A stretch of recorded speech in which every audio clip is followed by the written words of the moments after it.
Assalamualaikum warahmatullahi wabarakatuh. Oke, untuk pertemuan kali ini ya, karena di pertemuan sebelumnya kita sudah menyelesaikan materi mengenai alat pembayaran, sistem pembayaran. Ya. Maka dari itu, untuk pertemuan kali ini ya, kita akan mempelajari mengenai lembaga keuangan. Ya. Ini sebenarnya meneruskan ya, karena kan di pertemuan minggu lalu ya, di pertemuan sebelum-sebelumnya itu kita sudah mempelajari mengenai bank sentral, ya. Bank sentral, alat pembayaran, sistem pembayaran. Nah, bank sentral itu salah satu bagian dari lembaga keuangan, gitu ya. Oke. Nah, untuk terkait dengan lembaga keuangan, ya, ini nanti yang akan kita pelajari mengenai jenis lembaga keuangan, pengertiannya, ya, jenis-jenis dari bagian lembaga keuangan dan lembaga keuangan non-bank. Gitu ya. Oke. Nah, di sini lembaga keuangan itu terkait dengan lembaga ya yang mengatur tentang keuangan ya. Ini ya, keuangan. Di mana lembaga keuangan ini terbagi menjadi dua jenis. Ya. Ada lembaga keuangan bank dan lembaga keuangan non-bank.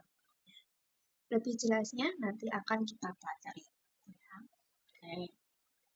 Yang pertama yang akan kita pelajari di sini, ya, pertemuan kali ini kita akan mempelajari mengenai lembaga keuangan bank, ya, atau disingkat dengan LKB, lembaga keuangan bank.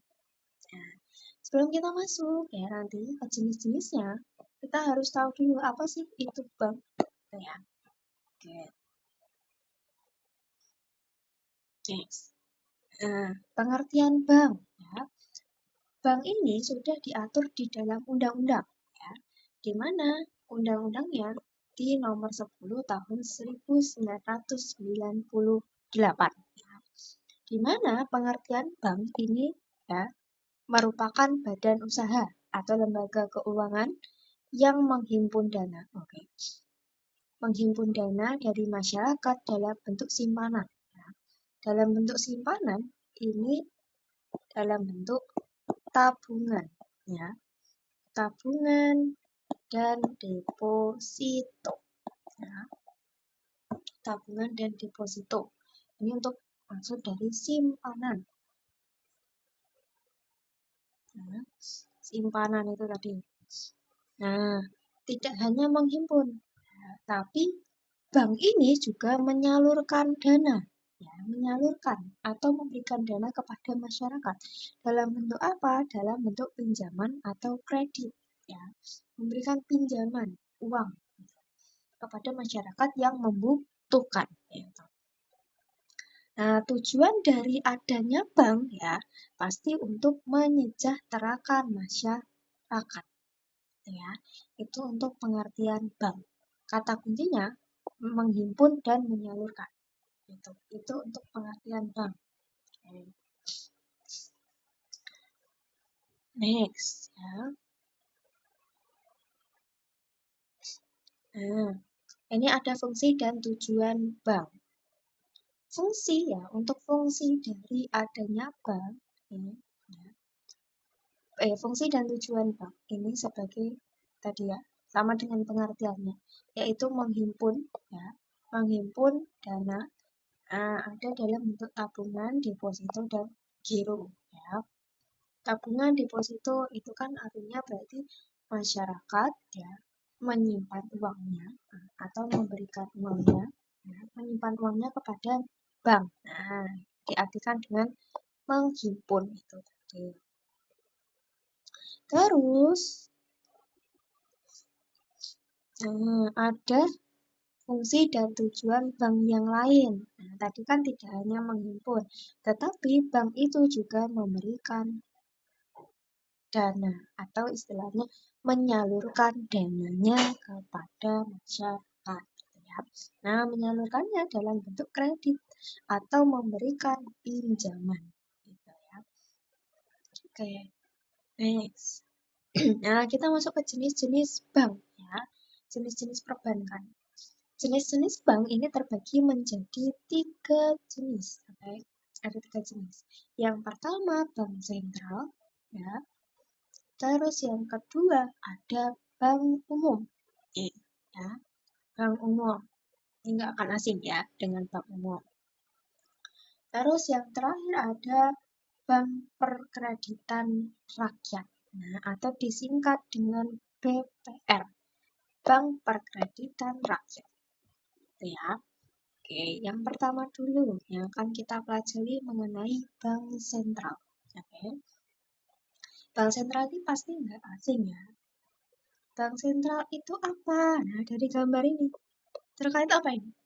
Yes, bank sentral itu kalau di Indonesia namanya BI, ya, atau Bank Indonesia. Jadi setiap negara itu memiliki bank sentralnya masing-masing. Gitu. Salah satunya Indonesia. Indonesia itu bank sentralnya ya BI ini tadi, ya. Atau kepanjangannya Bank Indonesia. Nah, kita masuk ke pengertiannya, ya. Bank sentral, nih. Bank sentral yaitu lembaga keuangan negara yang bebas, ya. Yang bebas dari campur tangan pemerintah, ya. Atau disebut independen, ya. Bebas dari campur tangan pemerintah. Ini disebut independen. Independen. Independen. Nah, tadi kan bank sentral itu berdiri sendiri ya, atau disebut independen atau bebas dari campur tangan pemerintah. Tetapi ada juga campur tangan pemerintah asalkan diatur atau terdapat di dalam undang-undang, sudah diatur di dalam undang-undang. Contohnya berkaitan dengan kas negara. Nah, kas negara ya. Kas negara itu dipegang kas negara itu dipegang oleh BI. Nah, uang milik negara itu dipegang oleh Bank Indonesia. Ya, kas negara disebutnya.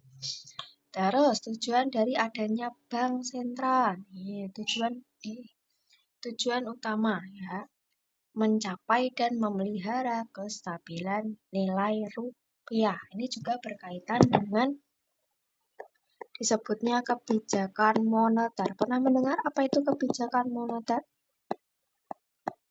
Belum? Nah, kebijakan moneter ya. Mbak jelaskan sedikit ya, gambaran mengenai kebijakan moneter. Kebijakan moneter ini berkaitan dengan kebijakan yang diatur oleh bank sentral. Untuk apa? Untuk mengatur jumlah uang yang beredar, ya, atau disingkat dengan JUB atau jumlah uang yang beredar. Tujuannya untuk apa? Untuk memelihara kestabilan nilai rupiah, itu agar stabil, uangnya agar stabil, nilai uangnya. Itu ya, itu tujuan utama didirikannya bank sentral. Sampai sini ada yang mau ditanyakan dulu? Oke, enggak. Kita lanjut. Ya. Next, ini terkait dengan tugas ya, tugas bank sentral dan wewenang bank sentral.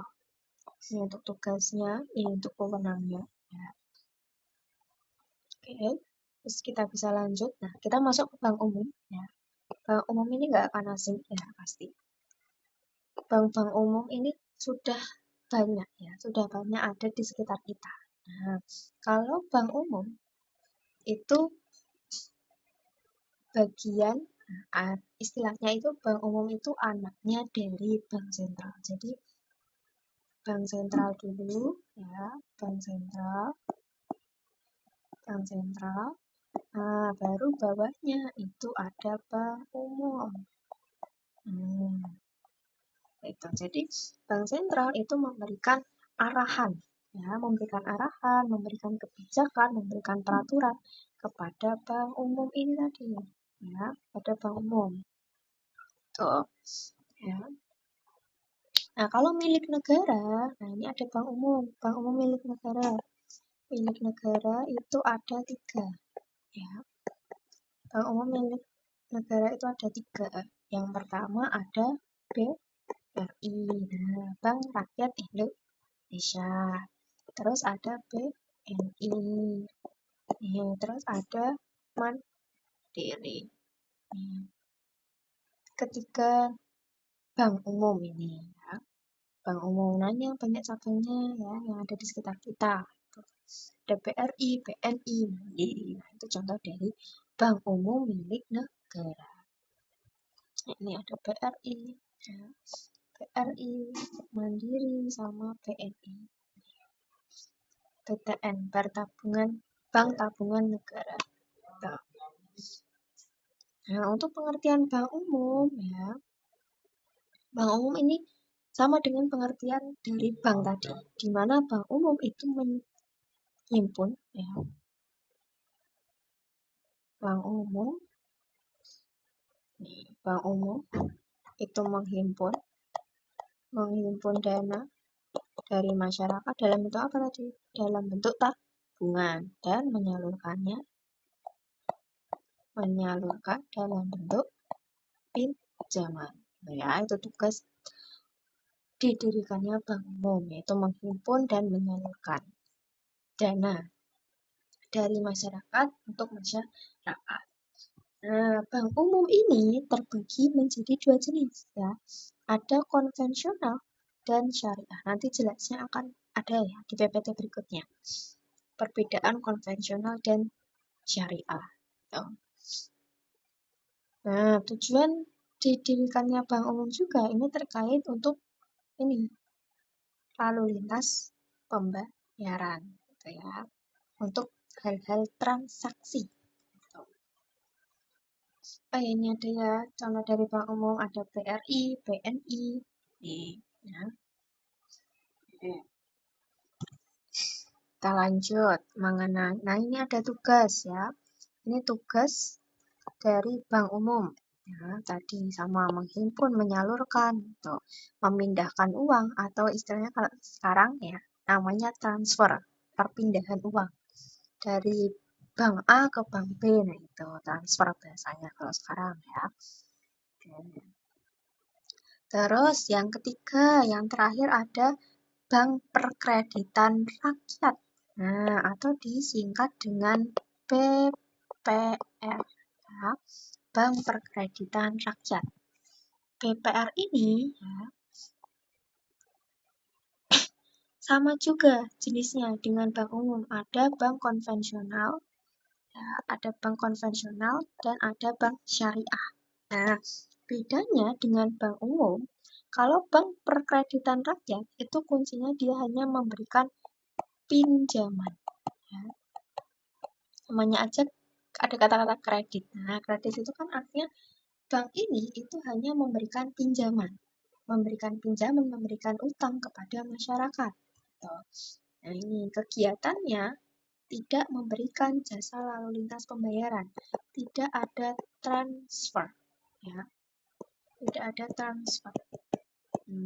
transfer antar bank, tidak bisa digunakan, gitu ya, karena tadi tujuannya hanya memberikan pinjaman kepada masyarakat, gitu ya.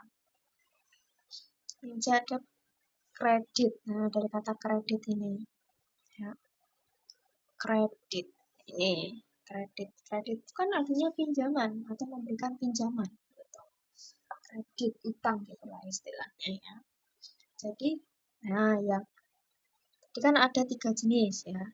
Ada bank sentral, bank umum, ya. Bank umum. Kalau di bank umum, ya, itu ada transfer atau perpindahan uang.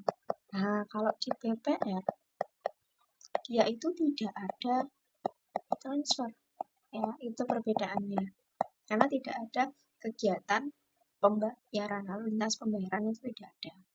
Itu, ya, itu yang membedakan. ada transfer. Kalau di BPR ya tidak ada transfer. Sudah bisa membedakan antara bank umum dengan bank perkreditan rakyat. Oke, ada yang mau ditanyakan dulu sampai sini? Oke, kalau nggak ada,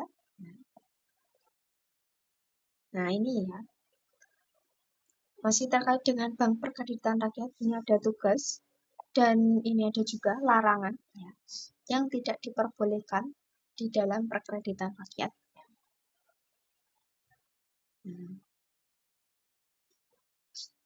Itu tadi ya, terkait dengan lembaga keuangan bank. Ada 3, bank sentral, ya ini bank sentral. Terus ada lagi yang kedua tadi apa? Ya, bank umum. Yang ketiga terakhir ada apa? BPR. Oke, ini ya, bank perkreditan rakyat. Oke, siap. Karena waktunya habis, sebelum Mbak tutup, ada yang mau ditanyakan dulu? Tidak? Oke.